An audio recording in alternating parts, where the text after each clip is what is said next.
Maya n'avait pas le choix. Pas de babysitter, pas d'argent de côté, et un service qu'elle ne pouvait absolument pas se permettre de rater. Alors, elle cacha son bébé de 8 mois à l'arrière du restaurant et pria pour que personne ne s'en aperçoive. Elle n'aurait jamais imaginé que l'homme le plus dangereux de Chicago descendrait ses escaliers pour trouver l'enfant endormi dans le seul endroit où aucune âme vivante n'était autorisée à pénétrer. Reed Callaway n'avait jamais fait d'exception, n'avait jamais montré de faiblesse, et ne laissait jamais personne franchir la porte de son bureau privé. Pourtant, quand Maya arriva en tremblant, prête à être renvoyée et anéantie, il était assis dans un silence absolu, le bébé contre sa poitrine, arborant une expression qu'elle n'avait jamais vue chez un homme doté d'un tel pouvoir, quelque chose qui ressemblait terriblement à de la paix. Ce que Reed portait seul depuis des années, une perte si profonde qu'aucune somme d'argent n'avait pu l'apaiser, était sur le point d'être libéré par un enfant incapable de prononcer un seul mot. Quand deux inconnus se percutent au mauvais endroit, au mauvais moment, pour la raison la plus improbable au monde, il arrive que ce qui en est ne soit pas le danger, mais la seule véritable chance pour l'un comme pour l'autre de pouvoir enfin respirer à nouveau. Si cette histoire vous a touché, cliquez sur le bouton j'aime. Abonnez-vous pour ne manquer aucun récit et laissez un commentaire pour nous dire d'où vous nous écoutez. La neige tombait sur Chicago depuis 3 jours sans interruption. Mia Reyes avait appris depuis longtemps que la ville ne s'arrêtait pour rien. Ni pour les tempêtes, ni pour le deuil, et certainement pas pour une serveuse de 26 ans qui venait de passer la dernière heure à essayer de se convaincre que ce qu'elle s'apprêtait à faire n'était pas la pire décision de sa vie. Elle se tenait dans l'allée derrière le Callaway's, serrant Ava contre sa poitrine, ses 2 bras entourant fermement la petite silhouette emmitouflée. Ava avait 8 mois et pesait juste assez pour que les bras de Mia soient douloureux après 20 minutes de marche, mais elle n'avait pas émis un son depuis qu'elles avaient quitté l'appartement à 3 pâtés de maison de là, comme si elle pouvait lire la tension dans les battements de cœur de sa mère tel un sismographe lisant les lignes de faille. Le problème avait commencé à 6 heures ce matin-là, quand la voisine de Mia, Madame Perez, avait appelé pour dire que sa hanche l'avait de nouveau lâchée. Madame Perez était la seule personne dans la vie de Mia qui gardait Ava gratuitement, par une sorte d'affection quasi grand-maternelle. Quand sa voix était parvenue au téléphone, frêle et désolée, Maya avait senti le sol se dérober sous ses pieds. Elle avait appelé 3 autres numéros. L'un était tombé directement sur messagerie. Un autre lui avait ri au nez. Le troisième demandait $40 d'avance, et Maya n'avait exactement que 11,70 $ sur son compte jusqu'à vendredi. Elle ne pouvait pas se porter pâle. Elle avait déjà épuisé ses 2 absences autorisées, et Elena, la responsable de salle, avait clairement fait savoir, avec la froideur particulière des femmes qui n'ont aucune patience pour les complications, qu'une 3e absence signifierait son licenciement. Le loyer tombait dans 6 jours, l'électricité avant cela, et Ava avait besoin d'un lait infantile qui coûtait plus cher à l'once que le café que Mia servait à des hommes portant des montres valant plus que sa voiture. Elle avait donc enveloppé sa fille dans la couverture la plus chaude qu'elle possédait, glissé le sac allongé sur son épaule, et marché dans la neige, la tête basse et la mâchoire contractée. L'entrée de service du Callaway's passait par le quai de chargement de la cuisine. À cette heure-ci, 2 heures de l'après-midi, avant le coup de feu du dîner, seuls les commis de cuisine étaient présents, leur attention fixée sur les planches à découper et les marmites qui sifflaient dans la pénombre. Maya se glissa par la porte de service avec une invisibilité exercée et se dirigea vers le fond du couloir, là où un petit local de rangement se trouvait entre la chambre froide et l'escalier de service.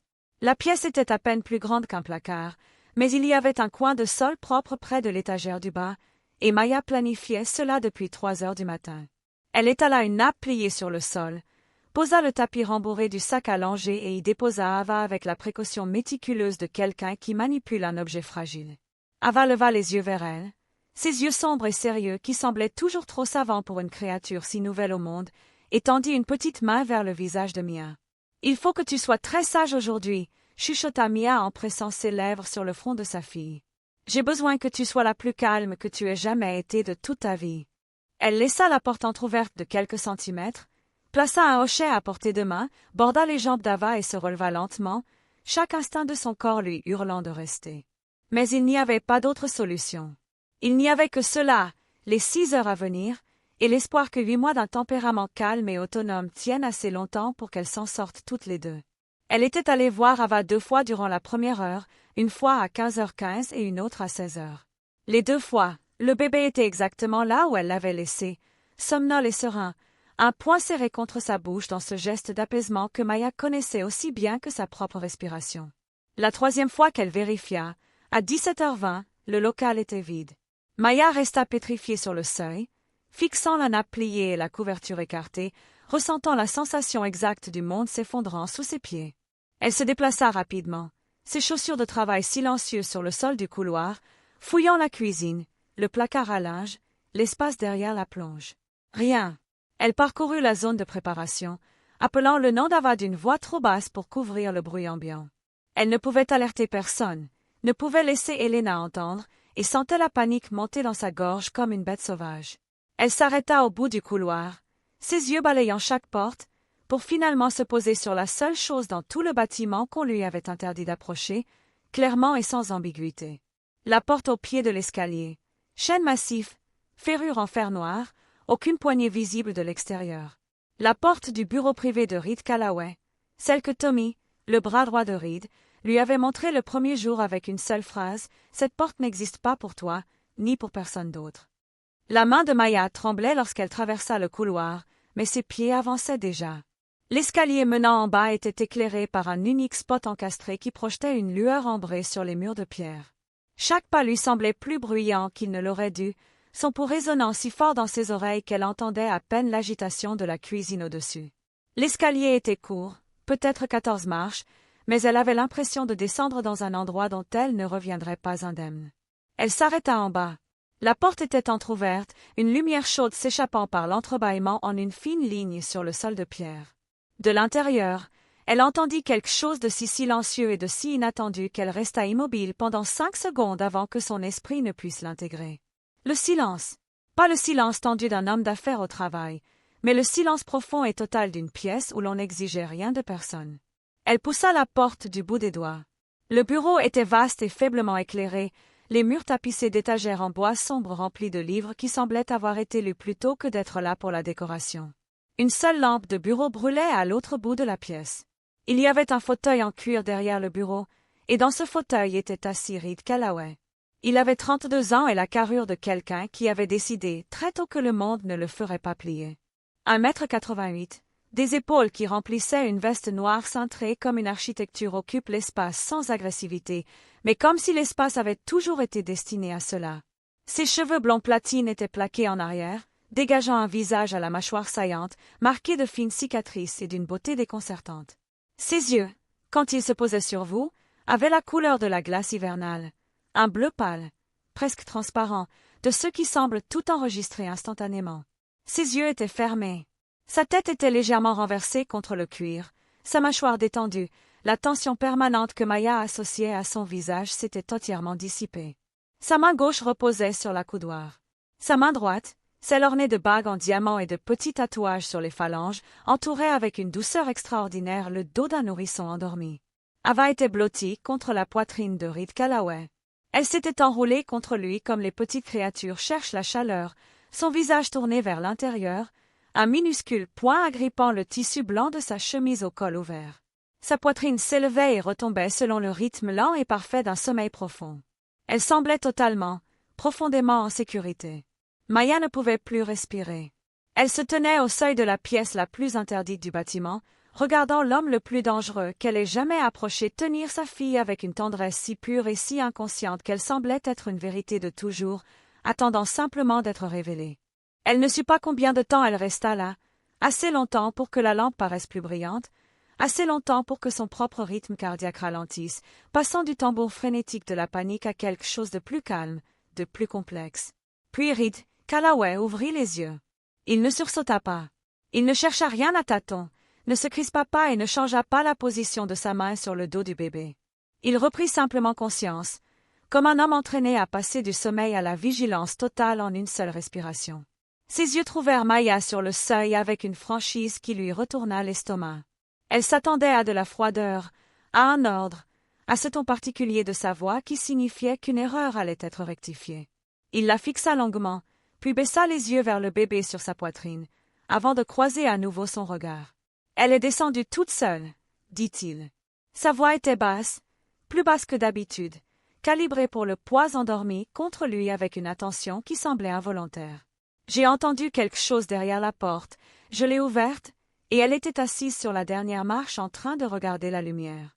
Maya ouvrit la bouche, mais aucun son ne sortit. Elle dort depuis environ 15 minutes, ajouta Reed. Il bougea légèrement dans son fauteuil, et le mouvement était empreint d'une telle précaution que Maya sentit sa poitrine se serrer. Elle n'a pas pleuré. Elle m'a juste regardé un moment, puis elle a décidé qu'elle en avait assez fait. Monsieur Callaway. La voix de Maya était un simple souffle.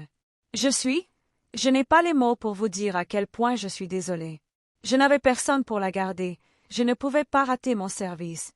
Je l'ai laissée dans le local. Je pensais qu'elle dormait. Stop. Le mot était calme, pas dur, juste définitif. Maya se tut. Reed la regarda à nouveau, et quelque chose dans son expression changea de façon indéfinissable. Il ne la regardait pas comme il regardait son personnel.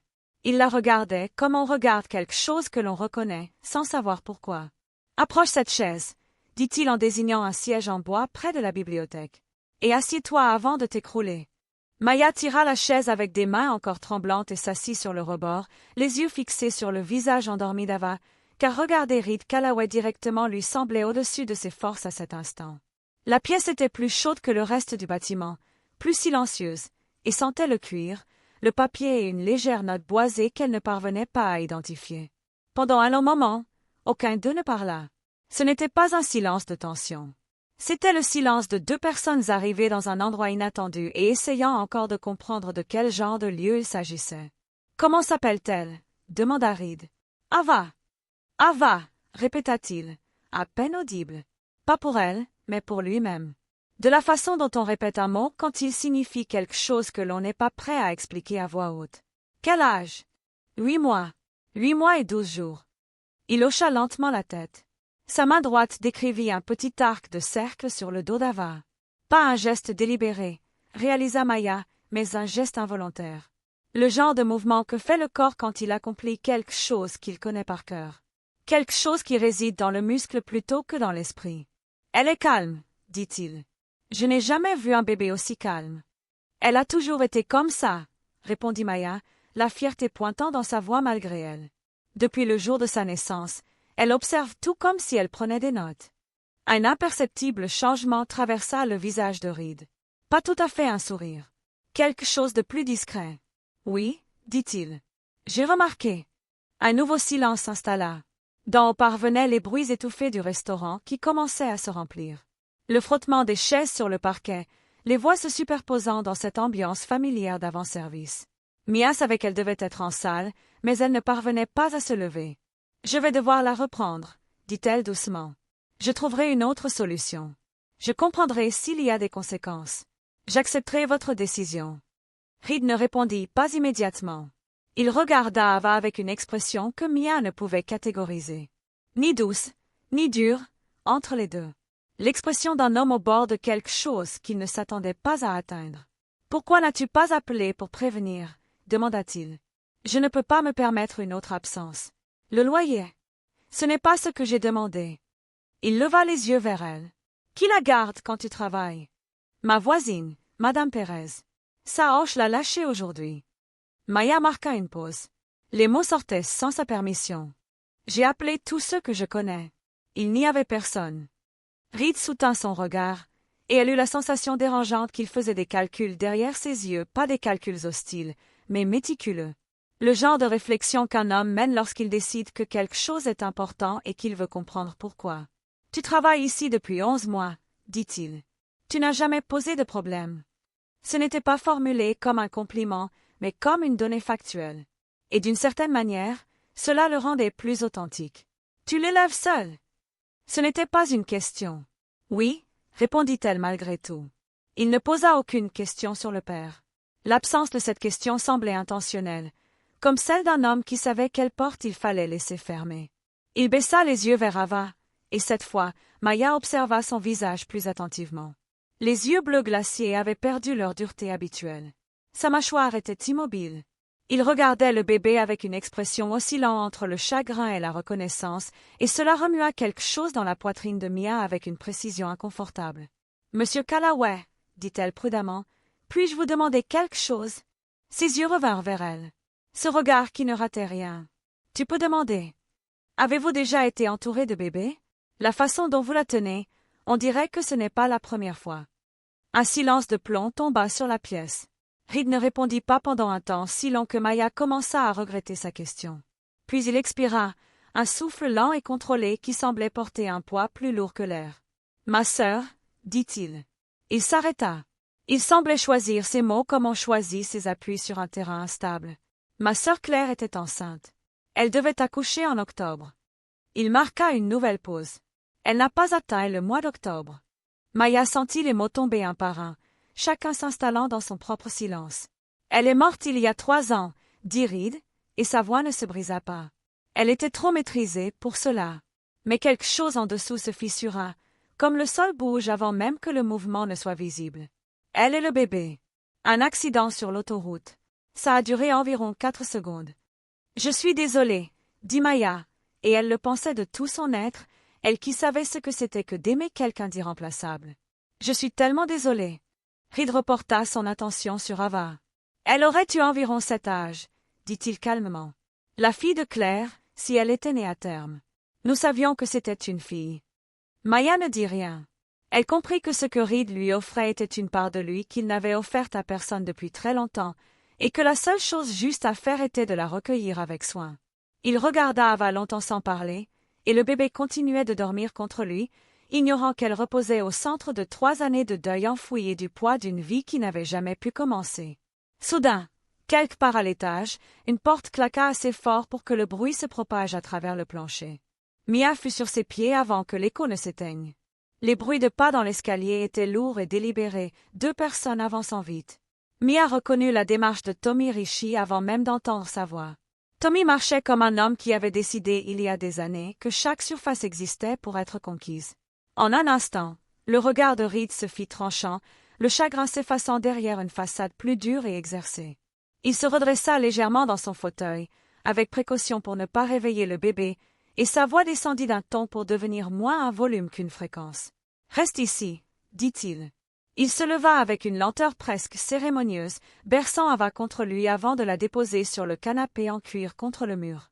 Il installa le petit corps de ses 2 mains, la tourna délicatement sur le côté, prit sa veste pliée sur l'accoudoir et l'étala sur elle comme une couverture. Puis il se tourna, boutonna le bouton central de son costume et se dirigea vers la porte. Maya se recroquevilla sur sa chaise, le regardant traverser la pièce de cette démarche assurée et sans hâte, ses cheveux platines, ses bagues captant la lumière de la lampe, la fine cicatrice le long de sa mâchoire qu'elle n'avait jamais remarquée depuis la salle, et cette absence totale et déconcertante d'hésitation dans chaque mouvement. Il sortit et referma presque entièrement la porte derrière lui. Elle pouvait entendre la conversation par l'entrebâillement, pas les mots au début, mais les tons. La voix de Tommy, naturellement haute et rapide, portant l'énergie compressée de quelque chose de non résolu. La voix de Reed en dessous, basse et mesurée, agissant comme un contrepoids. Puis les mots devinrent distincts. « Quelqu'un a vu le sac dans le local », disait Tommy. Elena pose des questions, et il lui faut environ 2 minutes pour comprendre qu'une des filles l'a amené. « C'est réglé », coupa Reed. Un silence. Il faut couvrir le service.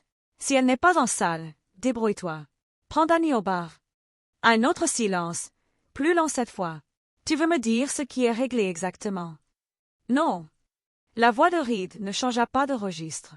Je veux que tu remontes et que tu gardes Elena loin du couloir jusqu'à ce que le service soit lancé. Les pas s'éloignèrent dans l'escalier. Reed revint à l'intérieur. Il resta un moment à observer Mia avec une expression qui avait retrouvé son état par défaut, contenu, illisible, précis. Puis il traversa la pièce et s'assit sur le rebord du bureau, les bras croisés, l'observant avec la franchise ciblée d'un homme procédant à une évaluation. « Elena va vouloir te licencier, » dit-il. Mia soutint son regard. « Je sais. Elle ne le fera pas. » La certitude dans sa voix n'était pas agressive. Elle était simplement absolue, comme la gravité. « Vous n'avez pas à me protéger, » dit prudemment Maya. « Ce que j'ai fait représentait un vrai risque pour cet établissement, je le comprends. »« Ce que tu as fait, » dit Reed, « c'est faire le seul choix possible avec les informations et les ressources dont tu disposais. » Il marqua une pause. « Je connais bien ce genre de décision. » Il regarda Ava sur le canapé, et Maya suivit son regard vers le visage endormi de sa fille. Cette veste, qui coûtait plus cher que son budget mensuel de course, servait de couverture à un enfant qui n'avait aucune idée d'où il se trouvait. Elle va se réveiller et elle aura faim, dit Maya. Le sac à langer est toujours dans le local. Oui. Reed se détacha du bureau et se dirigea vers la porte. Il se pencha au dehors, dit quelques mots à voix basse à quelqu'un que Maya ne voyait pas, puis revint. Donne-lui 5 minutes. Elle le regarda avec étonnement. Vous avez envoyé quelqu'un chercher le sac à langer. Oui.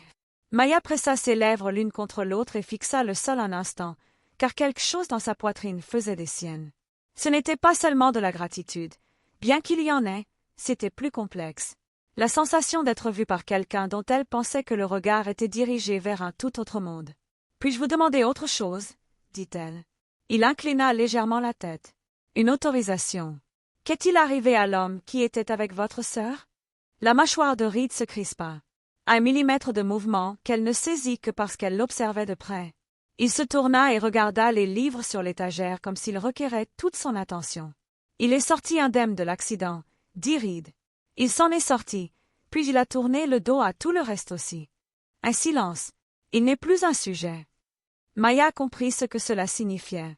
Elle le comprit précisément, et elle se surprit à n'avoir aucune réaction émotionnelle au-delà d'un sentiment calme et troublant que le monde se corrigeait parfois de manière que les systèmes officiels ne parvenaient jamais à égaler. Elle ne dit rien. Le sac à langer arriva 2 minutes plus tard. Reed le posa sur le canapé à côté d'Ava sans cérémonie et recula. « Ava devra rester ici jusqu'à la fin du service, » dit-il. « Je vais demander à quelqu'un d'apporter une vraie couverture et tout ce dont tu as besoin. Toi, remonte et occupe-toi de tes tables. » Maya se leva. Elle regarda sa fille, puis l'homme debout à l'autre bout de la pièce, et dit la seule chose qui lui semblait proportionnée à la situation. « Pourquoi faites-vous cela ?» Reed la regarda longuement. La lampe plongeait la moitié de son visage dans l'ombre et laissait l'autre dans une lumière dorée. Dans cette division particulière de la lumière, il ressemblait moins à ce qu'elle avait toujours cru qu'il était et plus à ce qu'elle commençait à soupçonner. « Parce que quelqu'un aurait dû le faire, » dit-il. Le service fut intense ce soir-là. Salle comble des 19 heures, une fête privée dans le salon et une cuisine qui avait 20 minutes de retard sur tout des 20h30. Maya traversa tout cela dans une sorte d'autopilote concentré, son corps exécutant la chorégraphie familière du métier, tandis que son esprit restait dans le bureau du sous-sol où sa fille dormait sous la veste d'un parrain de la mafia. Elle descendit vérifier une fois à 18h45, entre 2 envois de plats. Ava dormait toujours. Le jeune homme que Reed avait assigné à sa surveillance leva les yeux et hocha la tête sans mot dire, et Maya remonta avec une sensation inexplicable logée entre ses côtes. Elena la trouva à 19h15. Elena était une petite femme, mais elle dégageait une assurance qui la faisait paraître bien plus grande, et elle avait le don d'apparaître à vos côtés sans prévenir. Elle entraîna Maya à l'écart dans l'alcôve près du comptoir d'accueil et la regarda avec une expression mêlant mécontentement professionnel et véritable confusion. « Je ne sais pas ce que vous avez dit à M. Callaway, » dit Elena d'une voix basse et posée. « Et je n'ai pas besoin de le savoir. Mais vous avez amené un enfant dans cet établissement sans autorisation. »« Je le comprends, » répondit Maya. « Vous êtes une bonne serveuse, » dit Elena, et son ton montrait que cet aveu lui coûtait. « Vous ne vous plaignez pas. Vous êtes là. Vous êtes rigoureuse. Mais cela ne change pas les règles. »« Non, » acquiesça Maya. « Ça ne les change pas. » Quelque chose changea dans l'expression d'Elena. Pas de la douceur, mais une sorte de pragmatisme fatigué qui était sa propre forme de grâce. Retournez en salle. La table 9 attend depuis 12 minutes. C'était fini. Maya intégra cela tout en récupérant une commande de boisson et comprit que Reed avait fait plus que la protéger du licenciement. Il avait recadré toute la situation. Et au-dessus d'Elena, il n'y avait qu'une seule personne dotée de ce pouvoir. Elle ne revit pas Reed avant 22h40, une fois les derniers clients partis. Elle préparait les couverts à la station de service quand elle perçut cette qualité de silence particulière que sa présence créait. Elle leva les yeux et le trouva debout au bar, sans sa veste, observant la salle. Il ne la regardait pas. Mais après un moment, sans tourner la tête, il dit « Elle est réveillée. Elle te réclame dans la seule langue qu'elle connaisse. » Mia posa les couverts et y alla. Ava était assise sur le canapé en cuir quand Maya franchit la porte, les 2 poings en l'air, émettant ce son rythmique particulier qui signifiait qu'elle avait décidé que la situation actuelle avait assez duré. Mia la ramassa et la serra contre sa poitrine. Ava agrippa son col et se calma. Le soulagement de la tenir frappa Mia avec une force qui brouilla sa vue un instant. Elle entendit les pas de Reed derrière elle. Il se tenait sur le seuil, et elle se tourna vers lui, Ava dans les bras. « Merci, dit-elle. Je n'ai pas les mots, mais merci. » Quelque chose passa dans son regard, quelque chose de lent, de profond et de totalement sans défense, ne durant qu'une seconde avant que son sang-froid habituel ne reprenne le dessus. « Je dois te dire quelque chose, dit-il. » Il entra plus avant dans la pièce et se rassit dans le fauteuil en cuir. Mia s'assit en face de lui, Ava somnolente contre son épaule. La lampe rendait la pièce plus petite qu'elle n'était, plus intime. « Claire et moi avons grandi sans parents, » commença-t-il. « Notre mère est partie quand j'avais 9 ans. Notre père n'était pas le genre d'homme que l'on a envie de garder près de soi. Je me suis occupée d'elle dès mes 12 ans. Je faisais les repas, je m'assurais qu'on ait de l'électricité et qu'elle aille à l'école tous les jours, même quand il aurait été plus simple qu'elle n'y aille pas. » Ava s'était tue contre l'épaule de Mia, ses yeux sombres suivant le visage de Reed avec cette attention solennelle qu'elle accordait aux choses qu'elle essayait de comprendre. « Elle était la meilleure personne que je connaisse, » continua Reed. Il regardait Ava en parlant. « Pas grâce à ce que j'ai fait. Elle était juste bonne, de cette façon dont certaines personnes le sont, sans qu'aucune explication ne soit nécessaire. Elle n'est pas devenue ce que je suis devenue. Elle a choisi une autre voie, et j'en étais heureux. »« Vous avez tout fait pour elle, » dit doucement Mia. « J'ai envoyé un homme à l'hôpital 3 semaines avant sa mort pour ce qu'il lui avait fait quand elle avait 17 ans. Je pensais avoir réglé le problème. Je pensais que le monde était à l'équilibre. » Il s'arrêta.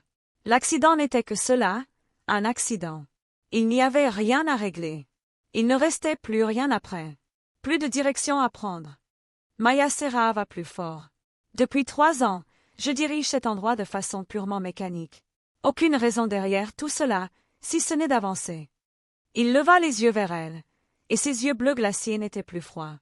Ils ne l'avaient plus été depuis un moment, réalisa-t-elle sans savoir exactement quand cela avait changé. « Et puis ta fille s'est assise sur la dernière marche de mon escalier et m'a regardée, comme si j'étais quelqu'un qui valait la peine d'être regardé, dit-il.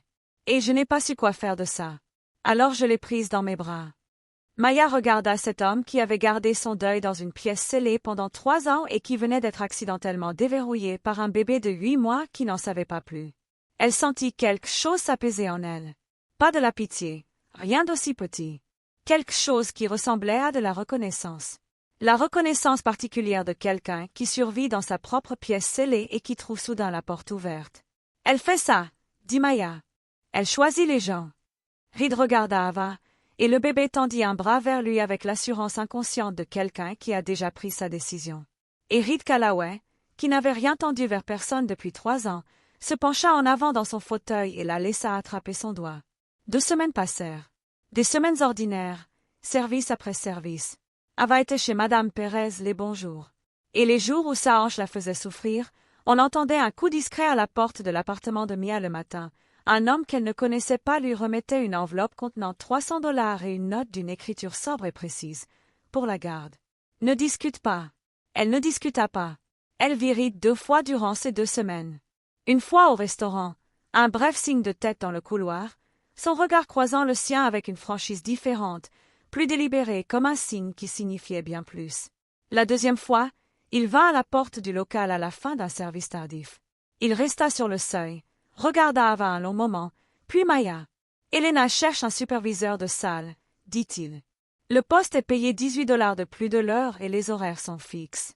Tu aurais fini à 20 heures tous les soirs. »« Je n'ai pas d'expérience en management, » dit prudemment Maya. « Tu as passé 11 mois à observer comment cette salle tourne sans jamais suggérer que quelque chose était impossible. C'est plus utile pour moi qu'un diplôme. » Elle le regarda longuement, pesant l'offre et tout ce qui l'accompagnait, la complication, la proximité, le fait indéniable que quelque chose dans sa poitrine s'agitait d'une manière non autorisée depuis cette nuit où elle était entrée dans son bureau pour trouver sa fille endormie contre son cœur. « Pourquoi » demanda-t-elle. Et elle ne parlait pas de la promotion. Il le comprit. Elle vit qu'il savait. « Parce que cette ville n'offre pas assez d'échelons aux gens, » répondit-il. « Et que je peux en placer un là. Alors, je le fais. » Un silence. Et parce qu'Ava va avoir besoin d'une mère qui n'est pas épuisée en permanence. Maya laissa échapper un souffle qui ressemblait presque à un rire. C'est un argument pragmatique. Je suis un homme pragmatique. Il regarda le bébé. La plupart du temps, elle accepta la promotion. Les semaines suivantes s'écoulèrent différemment, pas plus vite, mais avec plus de relief. Elle apprit quels fournisseurs il fallait gérer, quel personnel avait besoin d'espace, quels problèmes nécessitaient l'intervention de Reed et lesquels elle pouvait résoudre elle-même. Elle était douée pour cela, et cette découverte fut sa propre source de force. Elle voyait Reed plus souvent désormais, pas de manière sociale, mais comme deux personnes qui partagent un bâtiment et un but finissent par partager un champ gravitationnel. Le silence entre eux était devenu un silence différent, plus chaleureux, plus habité. Un jeudi de fin mars, Reed descendit au local à la fin du service et s'arrêta sur le seuil. Il regarda Ava qui avait réussi à se mettre debout en s'agrippant à l'étagère du bas et qui tenait le bois des deux mains, l'air extrêmement satisfaite d'elle-même. « Elle tient debout, dit-il. « Elle a commencé il y a 2 jours, répondit Maya, incapable de cacher sa fierté. Elle en tire une grande autosatisfaction. Le bébé tourna la tête et regarda Reed de ses yeux savants, en équilibre au bord même de ses capacités. Claire avait ce mot à propos des gens qui se manifestent, commença Reed. Elle disait, on reconnaît la valeur de quelqu'un à sa façon d'être présent quand il n'a rien à y gagner. Il regarda Maya. Tu as été présente chaque jour, pendant 11 mois. Pas pour moi, pour aucune raison liée à moi. J'étais là pour le loyer, dit honnêtement Mia. Je sais. Un infime changement traversa son visage. Pas tout à fait un sourire, mais les prémices d'un. C'est justement ce qui compte.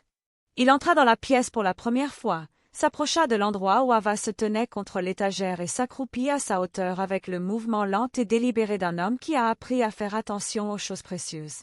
Il tendit un doigt. Ava regarda sa main, puis son visage, et lâcha l'étagère. Elle fit un pas chancelant, magnifique, totalement déterminé vers lui, et attrapa son doigt des 2 mains.